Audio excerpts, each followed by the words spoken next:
एक घंटा और गुजर गया। रात ने शीत को हवा से धधकाना शुरू किया। हल्कू उठ बैठा और दोनों घुटनों को छाती से मिलाकर सिर को उसमें छिपा लिया। फिर भी ठंड कम न हुई।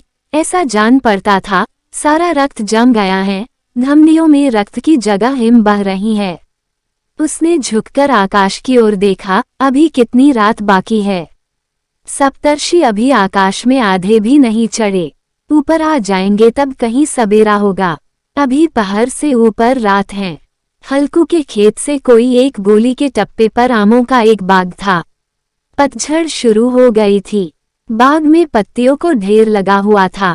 हल्कू ने सोच, चलकर पत्तियों बटोरूं और उन्हें जलाकर खूब तापूं। रात को कोई मुझे पत्तियों बटारते देख तो समझे कोई भूत है। कौन जाने कोई जानवर ही छिपा बैठा हो, मगर अब तो बैठे नहीं रह जाता। उसने पास के अरहर के खेत में जाकर कई पौधे उखाड़ लिए और उनका एक झाड़ू बनाकर हाथ में सुलगता हुआ उपला लिए बगीचे की तरफ चला। जबरा ने उसे आते देखा, पास आया और दुम हिलाने लगा। हल्कू ने कहा, अब तो नहीं रहा जाता जबरू, चलो बगीचे में पत्तियों बटोर कर तापें। टौटे हो जाएंगे तो फिर आकर सोएंगे, अभी तो बहुत रात है। जबरा ने कू कू करे सहमति प्रकट की और आगे बगीचे की ओर चला। बगीचे में खूब अंधेरा छाया हुआ था और अंधकार में निर्दय पवन पत्तियों को कुचलता हुआ चला जाता था। वृक्षों से उसकी बूंदें टप टप नीचे टपक रही थीं। एकाएक एक झोंका मेहंदी के फूलों की खुशबू लिए हुए आया। हल्कू ने कहा, कैसी अच्छी महक आई जबरू, तुम्हारी नाक में भी तो सुगंध आ रही है। जबरा को कहीं जमीन पर एक हडडी पड़ी मिल गई थी, उसे छिंचोड़ रहा था। हल्कू ने आग जमीन पर रख दी और पत्तियों बठारने लगा।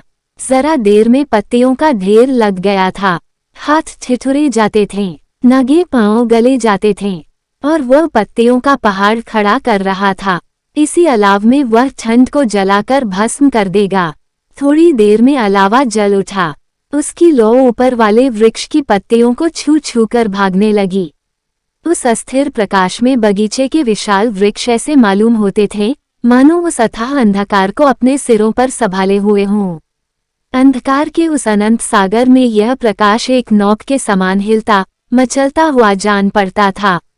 हल्कू अलाव के सामने बैठा आग ताप रहा था। एक क्षण में उसने दोहर उताकर बगल में दबा ली, दोनों पव फैला दिए मानो ठंड को ललकार रहा हो, तेरे जी में आए सोकर। ठंड की असीम शक्ति पर विजय पाकर वो विजय गर्व को हृदय में छिपा न सकता था। उसने जबरा से कहा, क्यों जब्बर, अब ठंड नहीं लग रही है। जब्बर ने कू कू करके मानो कहा, अब क्या ठंड लगती ही रहेगी। पहले से यह उपाय न सूझा, नहीं इतनी ठंड क्यों खाते। जब्बर ने पूंछ हिलाई, अच्छा आओ इस अलाव को कूदकर पार करें, देखें कौन निकल जाता है। अगर जल गए बचा तो मैं दवा न करूंगा। जब्बर ने उस अग्नि राशि की ओर कातर नेत्रों से देखा। मुन्नी से कल न कह देना, नहीं लड़ाई करेगी। यह कहता हुआ वह उछला और उस अलाव के ऊपर से साफ निकल गया। पैरों में जरा लपट लगी, पर वह कोई बात न थी। जबरा आग के गिर्द घूमकर उसके पास आ खड़ा हुआ। हल्कू ने कहा, चलो चलो इसकी सही नहीं, ऊपर से कूदकर आओ। वो फिर कूदा और अलाव के इस पार आ गया। पत्तियां जल चुकी थीं। बगीचे में फिर अंधेरा छा गया था। राख के नीचे कुछ कुछ आग बाकी थी, जो हवा का झोंका आ जाने पर जरा जाग उठती थी, पर एक क्षण में फिर आंखें बंद कर लेती थी। हल्कू ने फिर चादर ओढ़ ली और गर्म राख के पास बैठा हुआ एक गीत गुनगुनाने लगा। उसके बदन में गर्मी आ गई थी, पर ज्यों-ज्यों शीत बढ़ती जाती थी, उसे आलस्य दबाए लेता था। जबरा जोर से भूंदकर खेत की ओर भागा। हल्कू को ऐसा मालूम हुआ कि जानवरों का एक झुंड खेत में आया है। शायद नीलगायों का झुंड था। उनके कूदने दौड़ने की आवाजें साफ कान में आ रही थी।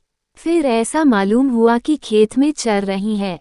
उनके चबाने की आवाज चर चर सुनाई देने लगी। उसने दिल में कहा, नहीं, जबरा के होते कोई जानवर खेत में नहीं आ सकता। नोच ही डाले, मुझे भ्रम हो रहा है।